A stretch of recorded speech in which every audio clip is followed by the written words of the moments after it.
How long was the actual shoot? How long was the actual production of the film?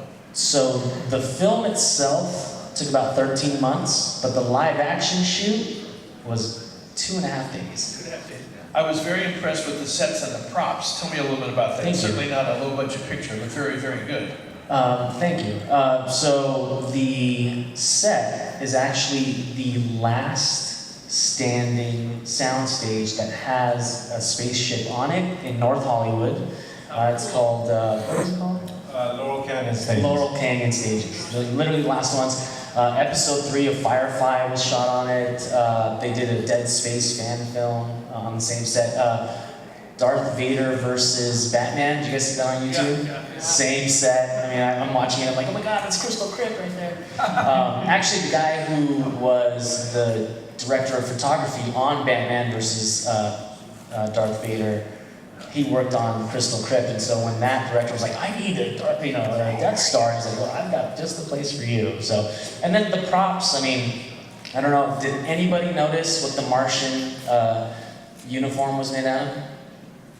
Boba Fett. So he spray painted a couple Boba Fett outfits and kind of tore all the insignias off. And then Doug Williams, who was also in the film at the beginning, he took some just ingenious, like super amazing artist. He took flower pots from Home Depot, cut them up, used some rivets, and those became the Martian little shoulder guards.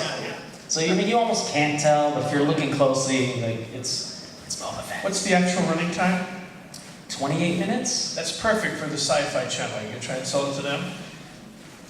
No, because the Sci-Fi Channel is a global thing. We don't have global rights to it, unfortunately, but we did sell it to Schwartz TV for the United States market. So this fall it'll be, you know, as long as someone's Round of got applause for that, people. That's a real great accomplishment. Without getting terribly personal, round numbers, what was the budget of this beautiful thing? What was the budget, or what did we spend? Well, that's true. What did we spend? It's always much more interesting than the budget. Yeah, so we spent about $25,000. I was going to guess 25 to 50. That really looked good. And if any of you, I mean, if you're fans of Philip K. Dick, just Google the Crystal Crypt. The story is in public domain, so you can just download the PDF. In the story, the flashbacks were actually fleshed out, where they're talking to each other, and they're, you know, putting the charges and whatever going through the Martian city. That would have made this at least a $200,000 film. Right. So we quickly had to figure it out, and I don't know if you want to talk about how it changed from adapting that to, you know, voiceover style flashback, but doing the animation saved us about 90 grand. Yeah, it was great. It worked just fine. So. Anybody else have any questions? Please. That's okay. That's not the place. So, what's the backstory that most of the characters had blood on their faces and looked like not just at saboteurs, but most of the passengers seem to have been in altercations? What was the question then? What backstory? Why did they look so beat up? Everybody. So, and here's the backstory to that. And even in the short story, it's not really touched upon too much. But essentially, that ship is the last ship leaving Mars for Earth. So it's implied that if you're a human being and you don't get on this last ship, you're going to be put into a concentration camp or killed or something, because war is now on.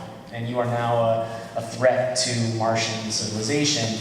And so they all had to make it to this last ship. But also, to kind of bring it to production, Laurel Canyon Stages, it's about $3,000 a day to rent, plus $2,000 a day for air conditioning. So before it went, we didn't do air conditioning. I was like, yeah, it's not Hollywood. I mean, come on. But we had all the lights and everything. So everyone was sweating. I feel so bad. Yuri had his leather jacket on, and they were just dying. At every cut, you know, they're all fanning themselves.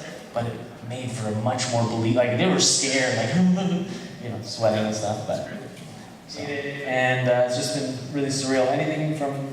I feel like I've been talking this whole time. Any filmmakers out there?